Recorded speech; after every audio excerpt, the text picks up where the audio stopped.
미국의 백신 접종률이 좀처럼 속도를 내지 못하고 있습니다. 백악관은 연방 공무원에 대한 백신 접종 의무화 지침을 발표하는 등 긴급 처방을 내렸습니다. 연방하원 회의장을 비롯한 모든 시설에 마스크 의무화 지침이 내려졌습니다. 미착용자에 대한 체포까지 언급되면서 공화당이 강력 반발하고 있습니다. LA시 거리에 노숙자 텐트촌을 금지하는 법안이 통과됐습니다.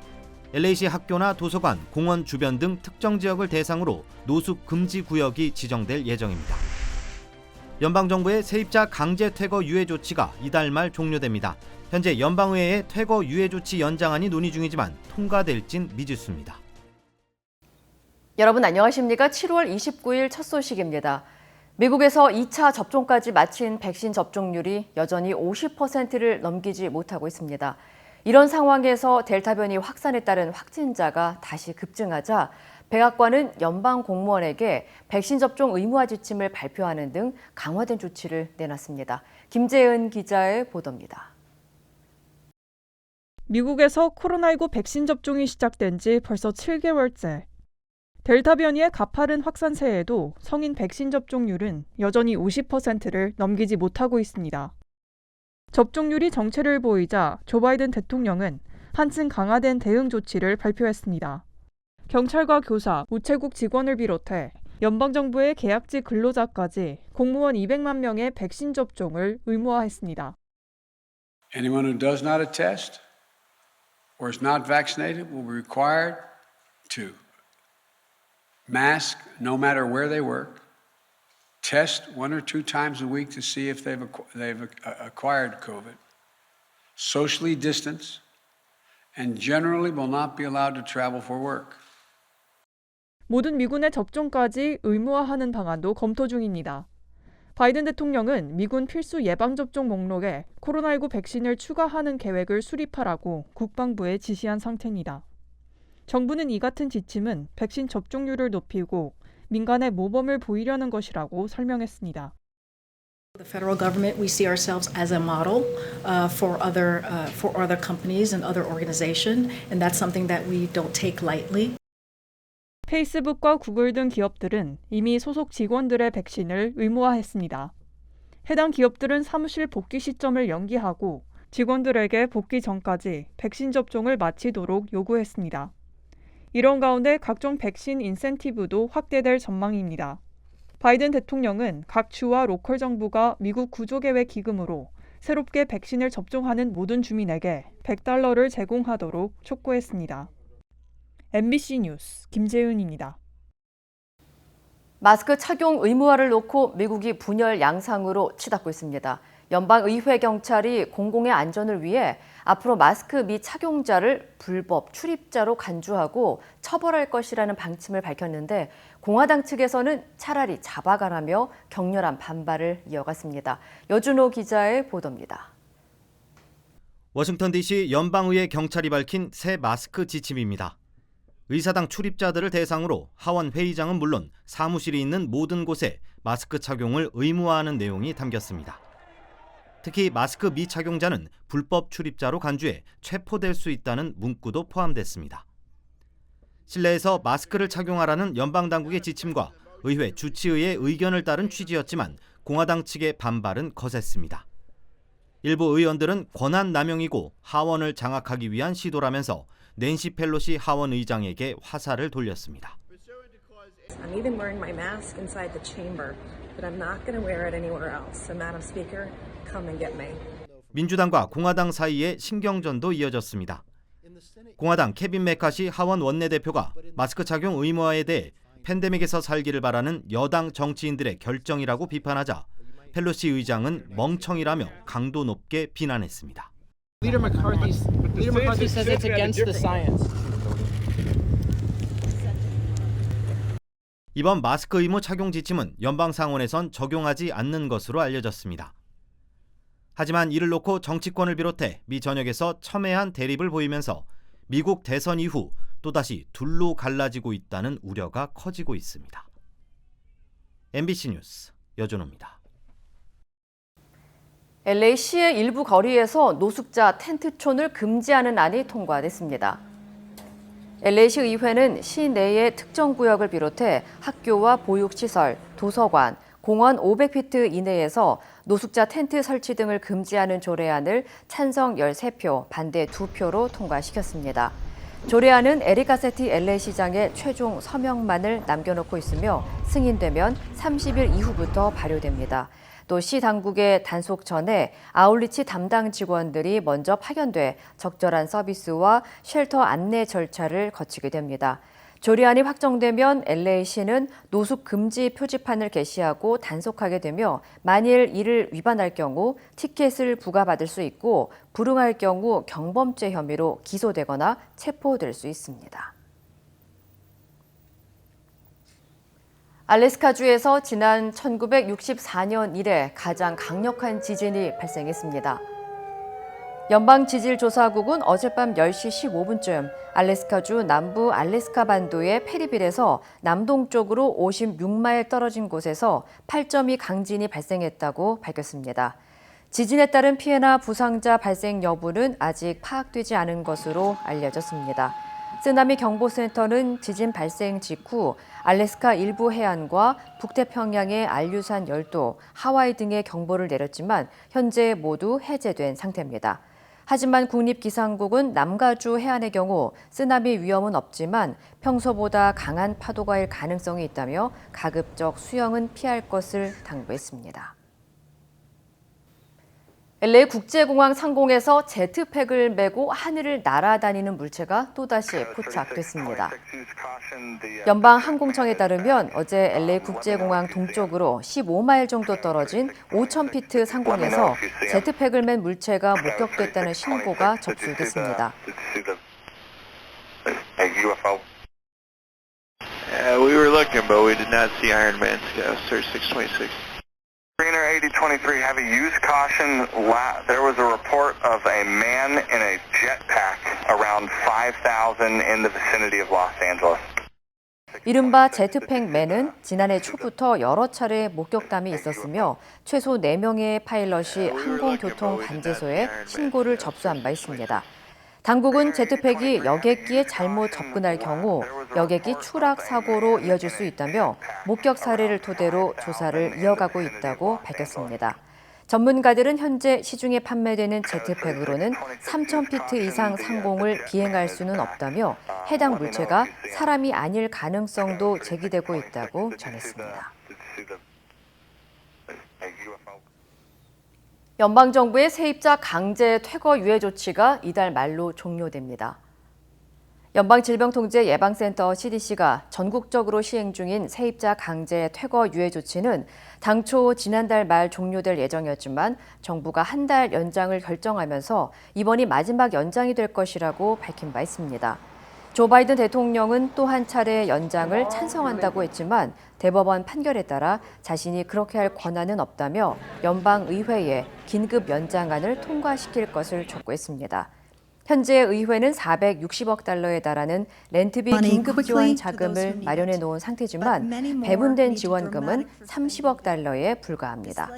한편 연방 센서스국의 조사에 따르면 지난 5일 기준 미국인 360만여 명이 앞으로 2달 안에 퇴거 위기에 직면해 있는 것으로 나타났습니다. 한동안 한가했던 코로나19 검사소가 다시 붐비기 시작했습니다. 코로나19 4차 유행이 시작되면서 감염 위험이 커지자 코로나 검사 수요가 증가한 건데요. 백신을 맞은 사람도 이상 징후를 감지하고 검사를 받기 위해 모여들고 있습니다. 홍지은 기자의 보도입니다. 플로리다주의 밀스폰드 공원, 차량 수십 대가 길게 늘어서 있습니다. 코로나19 검사를 받기 위해 아침 일찍부터 검사소를 찾은 주민들입니다. Been here for 45 minutes and it's just a huge circle. I've noticed you just go in a huge circle and it's crazy. 오늘 포트 로더레일을 관할하는 스티브 갤러 브로워드 시장은 카운티 소유 건물 내 마스크 의무화를 발표했습니다. 어제 플로리다주의 신규 확진자는 16,038명으로 집계됐는데 이는 지난 1월 이후 최고 수준입니다. 바이러스 확산세가 점점 심해지자 주민들의 불안감은 커지고 있습니다. A few weeks ago, before we saw this spike in numbers, you could get in and out without a wait. but obviously now there's a wait, and it varies depending on the time of day and the demand. So we're seeing lines again that start building before the site even opens. 백신을 맞았더라도 안심할 수 없습니다. 백신 접종자들은 마스크를 쓰지 않아도 된다는 이전 보건 지침이 시행되던 사이 델타 변이가 확산하면서 접종 완료 후 확진되는 돌파 감염 사례가 확인되고 있기 때문입니다. I'm fully vaccinated, so I didn't think I needed to wear a mask. And you know, that's been like 2 weeks that I haven't really worn a mask, and now I'm sick, so I know that I'm going to be wearing a mask like a lot more now.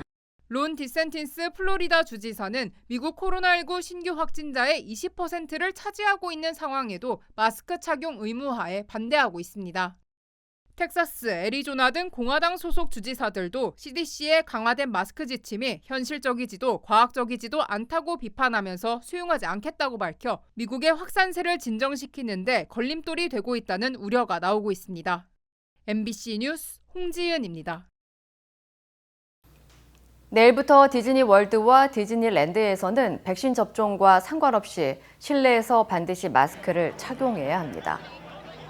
디즈니는 내일부터 플로리다 올랜도의 디즈니 월드와 캘리포니아주 애나하임의 디즈니랜드를 찾는 모든 방문객들을 대상으로 실내 마스크 착용 의무화를 실시할 계획이라고 밝혔습니다. 새 지침은 백신 접종 여부와 관계없이 모든 방문객들에게 적용되며 디즈니 버스, 모노레일, 스카이라이너 등과 놀이기구를 탑승할 때도 해당됩니다. 하지만 2세 미만 어린이는 의무 대상에서 예외입니다. 또 야외 공공장소에서는 마스크 착용은 선택 사항이며 코스튬용 복면은 마스크로 간주되지 않는다고 설명했습니다. 디즈니는 팬데믹이 시작된 이후 국내와 국제, 현지 보건 규정에 따라 안전 정책을 업데이트하고 있으며 최근 파리에 위치한 테마파크에서는 입장 전 코로나19 백신 접종 증명서나 음성 결과서를 요구하기 시작했습니다. 미국 경제가 코로나19 사태 이전 수준을 회복한 것으로 나타났습니다.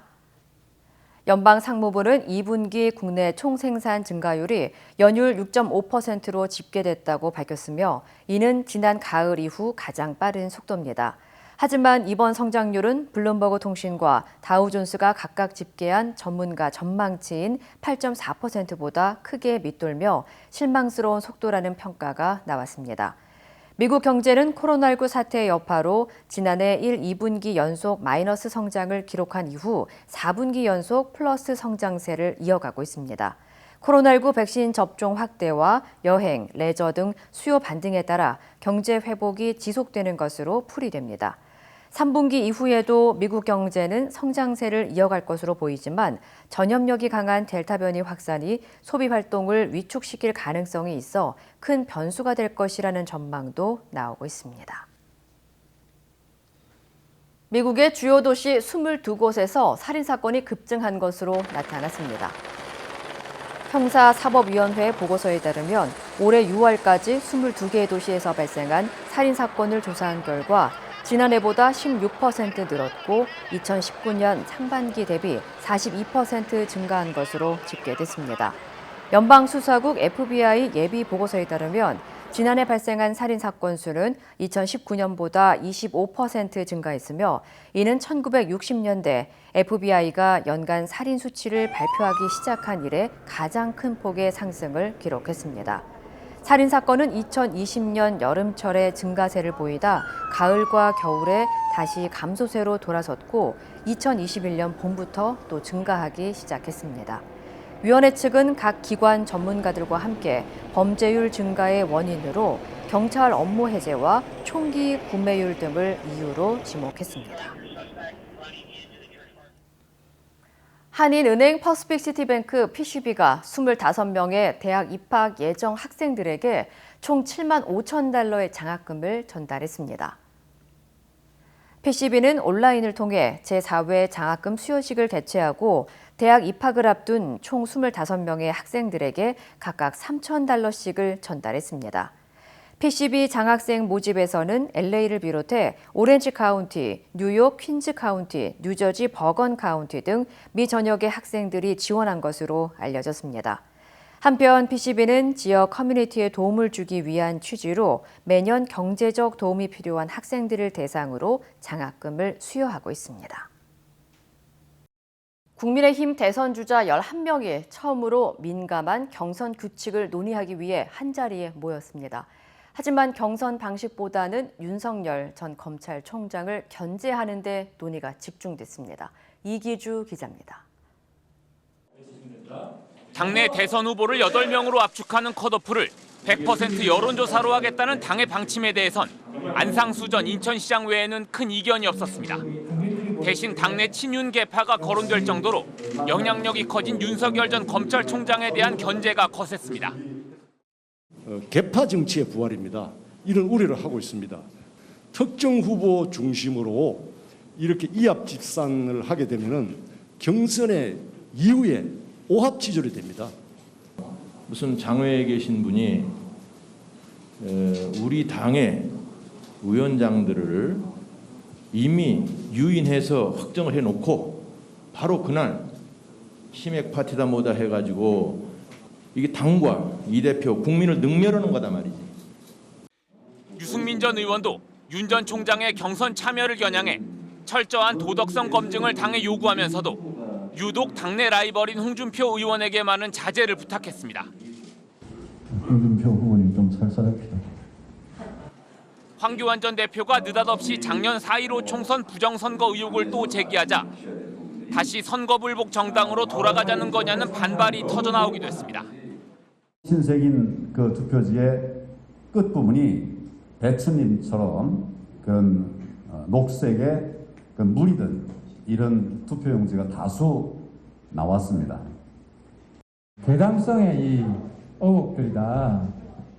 선거에 불복할 수 있는 정당이라는 이미지를 만들어낼 수 있기 때문에 어쨌든 이번에는 경선 과정에서 부정선거 논란이 더 이상 안 될 수 있도록 드루킹 사건 관련 대통령 입장 표명을 요구하는 청와대 앞 1인 시위 현장을 찾은 윤 전 총장은 한 방송에 출연해 국민의힘의 입당에 선거에 나가야 하는 게 아니겠냐며 입당을 기정사실로 하면서도 시기는 특정하지 않았습니다. MBC 뉴스 이기주입니다. 공군 내 가혹 행위가 있었다는 폭로가 나왔습니다. 후임병을 가스 창고에 가두고 불을 붙일 것처럼 협박하거나 신발에 불을 붙이는 등 괴롭힘이 넉 달 동안 이어졌는데 군의 조치는 허술했다는 지적이 제기됐습니다. 김지인 기자입니다. 지난 6월 강원도 강릉의 공군 18 전투비행단. 한 후임병이 같은 생활관을 쓰는 공병부대 선임병 2명에게 이끌려 용접가스 창고로 끌려갔다고 폭로했습니다. 선임병들은 대뜸 내가 잘못한 게 많아서 가두는 거라며 자물쇠로 문을 걸어 잠궜고 이어 내가 죽었으면 좋겠다며 안으로 불붙은 상자 조각을 던져넣는가 하면 열쇠를 던져주고 탈출해보라고 시켰다고 합니다. 가까스로 문을 열고 나온 후임병에게 또 잘못하면 여기 또 가둔다며 협박까지 이어졌다는 게 후임병의 주장입니다. 이런 엽기적인 가혹 행위는 이 후임병이 부대에 전입한 지난 4월부터 시작됐습니다. 선임병들이 여러 차례 자신의 전투화에 알코올 소독제를 뿌린 뒤 불을 붙이는가 하면 방을 잘못 들어왔다는 이유로 헤어드라이어로 다리를 몇 분간 지지기도 했지만 24시간 내내 선임병들과 함께 지내는 군대 특성상 신고하기 어려웠다고 호소했습니다.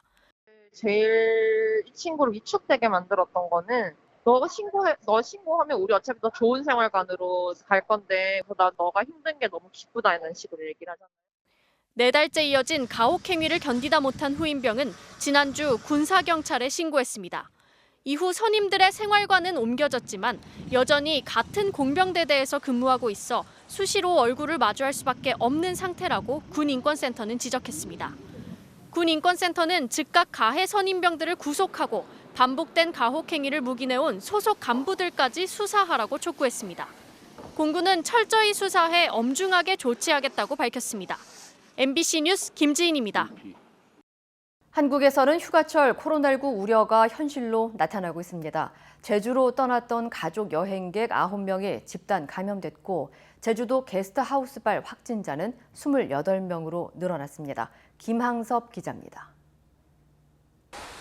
해수욕장이 폭염을 식히려는 피서객들로 가득 찼습니다. 평일인데도 물속은 물론 해변 모래밭에도 사람들이 붐빕니다.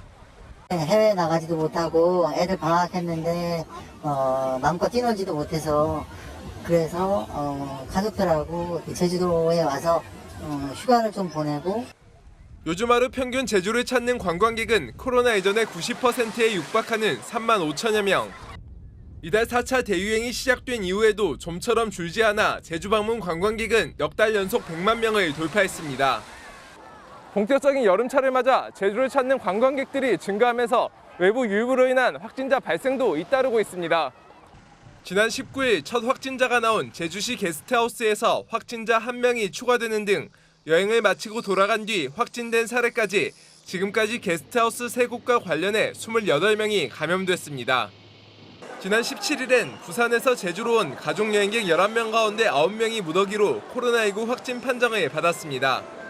역학조사 결과 일행 중 1명이 제주에 온 뒤 인후통 등의 증상을 보였고 이후 9명이 차례로 확진됐습니다. 방역당국은 이들이 5인 이상 집합금지 등 방역수칙을 위반했는지에 대해서도 조사에 착수했습니다. 7월 말 8월 초에 더 많은 젊은 관광객들이 들어올 것이니까요. 그런 상황에 맞게 충분히 대비는 하겠습니다. 그런데 지금은 3단계 플러스 선택과 집중 방역을 하도록 그렇게 하고. 휴가철 코로나19 감염 확산 우려가 현실로 나타나면서 제주도는 관광객들에게 진단검사를 받고 음성 판정을 받은 뒤 여행을 와달라고 당부했습니다. MBC 뉴스 김항섭입니다. 영국에서는 코로나19 신규 확진자가 다시 급증세를 나타내고 있습니다. 관련 소식 전해드립니다. 영국 정부는 지난 29일 하루 사이 발생한 코로나19 신규 확진자가 3만 1,117명이라고 밝혔습니다. 앞서 인도발 델타 변이가 급속도로 퍼졌던 영국에선 하루 5만 명이 넘는 확진자가 발생했는데도 봉쇄 해제 조치를 강행했었는데요. 하지만 봉쇄 해제 후에도 지난 일주일간은 신규 확진자 수가 연속으로 감소하며 2만 명대로 뚝 떨어졌다가 다시 3만 명대로 올라선 겁니다. 학계에서는 뚜렷한 이유 없이 확진자가 갑자기 감소한 것이 매우 수상하다며 실제로는 확진자가 줄지 않았으며 한 주간 자가격리 통보를 받은 사람은 100만 명 이상일 것이란 입장을 전했습니다. 2020 도쿄올림픽에 출전한 멕시코 소프트볼 대표팀이 자국에서 징계 위기에 놓였습니다. 이 같은 논란은 멕시코의 한 복싱 선수가 선수촌 쓰레기통에 버려진 유니폼 사진을 트위터에 올리면서 불거졌는데요. 해당 유니폼은 4위의 기록으로 대회를 마치고 일찌감치 선수촌을 떠난 소프트볼 대표팀이 버리고 간 것이었습니다. 멕시코 올림픽위원회는 자국의 상징색과 국기가 새겨진 유니폼을 쓰레기통에 버린 사실에 분노한다며 본보기 차원에서 징계가 있을 것이라는 입장을 밝혔는데요. 소프트볼 연맹은 비판이 이어지자 해당 선수들은 대표팀에서 뛸 수 없을 것이나 비행기에 실을 짐 무게를 줄이려 했다고 해명했습니다. 러시아의 과학연구 실험실용 모듈 나우카가 발사 8일 만에 국제우주정거장 ISS와 결합에 성공했습니다. 러시아 연방우주공사는 그리니치 표준시로 29일 오후 1시 29분 나우카 모듈이 ISS에 도킹하는 목표를 달성했다고 밝혔는데요. 지난 21일 카자흐스탄 우주기지에서 발사된 나우카는 자체 엔진으로 8일간 비행한 끝에 성과를 이뤘는데 나우카는 현재 엔진 일부에 이상이 발생한 것으로 전해져 향후 상황은 지켜봐야 할 것으로 보입니다. 제2의 테슬라로 주목받다 나락으로 떨어진 미국 수소 전기차 업체 니콜라의 창업자 트레버 밀턴이 증권과 금융 사기 혐의로 기소됐습니다. 현지 언론이 공개한 공소장에 따르면 뉴욕 남부 연방지검은 밀턴이 재작년 11월부터 지난해 9월까지 니콜라의 주가를 띄우기 위해 투자자들을 속인 것으로 판단했습니다. 검찰은 밀턴이 자신의 배를 불리려 전문적이지 않은 개인 투자자들에게 SNS와 방송 등을 통해 사업의 모든 측면에서 거짓말을 일삼았다고 지적했는데요. 의혹을 부인하던 회사 측은 밀턴이 과거에 사실관계가 부정확한 발언을 한 적이 많다고 인정했습니다. 다만 검찰은 니콜라 법인은 기소하지 않았습니다. 이 시각 세계였습니다.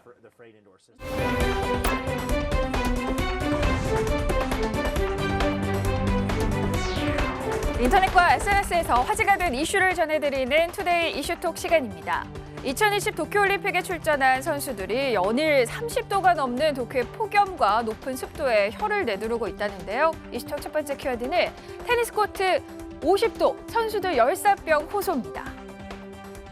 지난 28일 세계 랭킹 2위인 다니엘 메드베데프 테니스 선수가 경기장에 누워버렸습니다. 테니스 코트 온도가 한낮 50도까지 치솟아 불만을 호소한 건데요. 같은 날 여자 단식 경기에도 이런 장면이 나왔습니다. 스페인 파울라 바두사 선수는 살인적인 폭염과 숨막히는 습도에 경기를 기권한 채 휠체어 위에 몸을 싣고 코트를 떠났는데요. 실제 남자 세계 랭킹 1위인 노바크 조코비치는 저녁에 시합을 열어줄 것을 주최 측에 거듭 요청할 정도였다고 합니다. 보통 프로 테니스 아시아 투어는 가을에 개최되기 때문에 선수들이 경험해보지 못한 이 무더위에 불만이 커지고 있다고 마이니치 신문이 보도했는데요. 결국 국제올림픽위원회와 대회 조직위는 선수들의 호소를 받아들여 경기 시작 시간을 오전 11시에서 오후 3시로 변경하기로 했습니다. 영국에서 환자의 장기에 자신의 이름 약자를 새겨넣은 엽기 의사가 논란입니다. 두 번째 키워드입니다. 환자 간의 이니셜, 영국 엽기 의사입니다. 무의식 환자의 간에 엽기 행각을 벌인 영국의 의사 사이먼 브램홀의 모습입니다. 이 의사는 지난 2013년 2월과 8월 의료기기로 환자의 간에 자신의 이름 약자를 새겼는데요. 지난 27일 데일리 메일이 보도했습니다. 하지만 그의 기행은 곧 들통이 났습니다. 같은 해 다른 의사가 해당 환자의 후속 수술을 하던 중 이상한 점을 발견하고 신고한 건데요. 영국 의료계가 발칵 뒤집혔겠죠. 게다가 당시 엽기 의사는 수술 시 긴장을 풀기 위해서였고 실수라는 황당한 답변으로 현지 언론의 공분을 샀습니다. 영국 사회를 충격에 빠뜨린 그에 대해 2018년 1월 법원은 우리 돈 약 1,600만 원의 벌금을 부과했고 2년 뒤에 의료개업 재판소 역시 5개월 자격 정지 처분을 내렸는데요. 하지만 영국 의료협회는 저지른 일에 비해 처벌이 가볍고 불충분하다며 항소했습니다. 최근 고등법원도 영국 의료협회의 항소를 받아들이며 재판소는 이 독특한 사건을 제대로 다루지 못했다라면서 의료개업 재판소의 재심리를 인정했습니다. 중국 허난성 정저우의 물난리를 취재하는 외신 기자들이 현지 주민들에게 괴롭힘을 당하고 있는 것으로 알려졌습니다. 세 번째 키워드입니다. 물난리 취재했다고 살해 위협입니다. 지난 24일 중국 정저우시에서 폭우 피해를 취재하던 독일의 한 외신 기자. 갑자기 현지인들이 그를 에워싸더니 큰 소리로 위협합니다. 중국은 BBC의 신장 위구르 자치구 인권 탄압 보도 이후 영국과 대립 중인데요. 그를 영국의 기자로 착각한 현지인들이 소동을 일으킨 겁니다. 이런 일은 또 있었는데요. 홍콩 명보에 따르면 중국 외신기자협회는 터널 참사를 취재하던 AFP 통신 기자가 사람들에게 둘러싸여 촬영 영상을 삭제당했고 미국 로스앤젤레스 타임스 기자는 심지어 살해 위협까지 받고 있다며 중국 당국에 언론인의 안전을 보호할 책임을 지라고 촉구했는데요. 하지만 중국 관영 글로벌타임스는 이번 사건에 대해 중국인들이 자국을 욕보이는 서방 매체의 보도에 화를 낸 것이라고 주장했습니다. 프랑스에선 한 아버지가 휠체어 없이 걸을 수 없는 아들을 위해서 로봇 슈트를 만든 사연이 전해졌습니다. 네 번째 키워드는 장애 아들을 위해 로봇 슈트 개발입니다. 영화 속 주인공처럼 어깨와 가슴, 발까지 커다란 장치를 단 채 걷는 소년. 소년을 일으킨 건 프랑스 공학자인 아버지가 개발한 외골격 로봇 덕분인데요. 선천성 질환으로 어디를 가든 늘 휠체어를 타야 했던 아들의 모습에 가슴 아파하던 아버지 장루이 씨가 회사를 차려 만든 겁니다. 리모컨이 다리에 신호를 보내 움직이는 이 로봇 슈트는 무겁다 보니 지금은 프랑스, 미국, 룩셈부르크 등의 병원에서 재활용으로 공급하고 있다는데요. 10년 안에 휠체어가 줄어들 것으로 기대한다는 장루이 씨. 걷지 못하는 사람들이 자유롭게 걷고 달릴 수 있는 세상을 위해 앞으로 더 가볍고 저렴한 로봇 슈트 개발에 열중할 계획이라고 합니다. 몸 길이가 2cm가 안 되는 개구리가 실력 좋은 수의사를 만나서 목숨을 건져 화제입니다. 다섯 번째 키워드는 초미니 청개구리 가슴 수술 성공입니다. 이달 초 호주의 수의사에게 몸 길이 2cm도 되지 않는 청개구리가 환자로 찾아왔습니다. 호주 ABC 보도에 따르면 이 개구리는 당시 한 동물학대 방지협회 시설에서 코알라에게 먹일 유칼립투스 잎을 채집하던 간호사가 발견했는데요. 개구리 몸에 응어리 같은 게 보여서 서둘러 시설의 수의사에게 도움을 요청한 겁니다. 그런데 개구리 몸의 응어리는 가슴에 난 구멍 밖으로 돌출된 태와 창자로 청개구리는 그야말로 심각한 중상을 입은 상태였는데요. 수십 년 동물을 치료한 베테랑 수의사조차 초소형 청개구리 환자의 상처 부위를 봉합할 때는 손이 떨려서 힘들었다고 합니다. 수의사의 정성 어린 수술 끝에 다음 날부터 펄펄 뛰어다닐 정도로 기력을 되찾았다는 청개구리. 유능하고 친절한 수의사를 만나 목숨을 건질 수 있었습니다.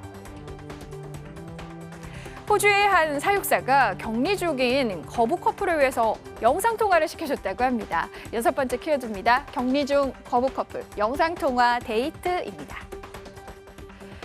지난달 호주의 한 동물원에서 멸종 위기종인 갈라파고스 거북의 개체수 복원을 위해 독일에서 암컷 거북을 데리고 왔는데요.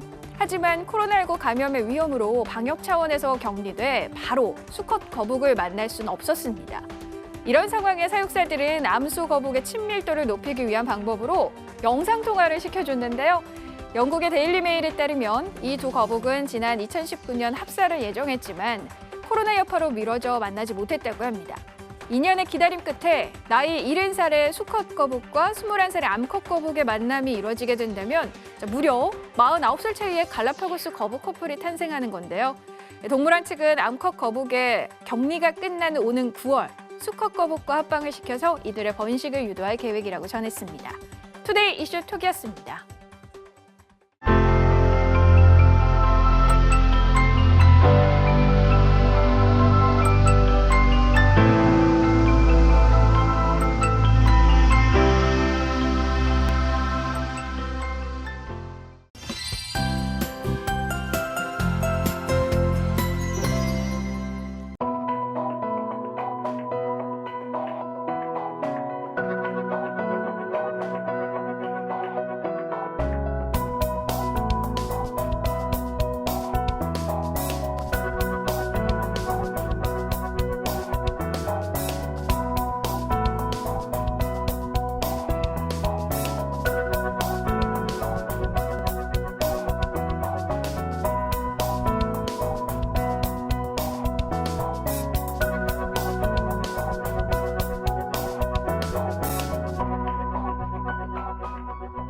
이상으로 7월 29일 목요일 뉴스를 마칩니다. 시청해주신 여러분 고맙습니다.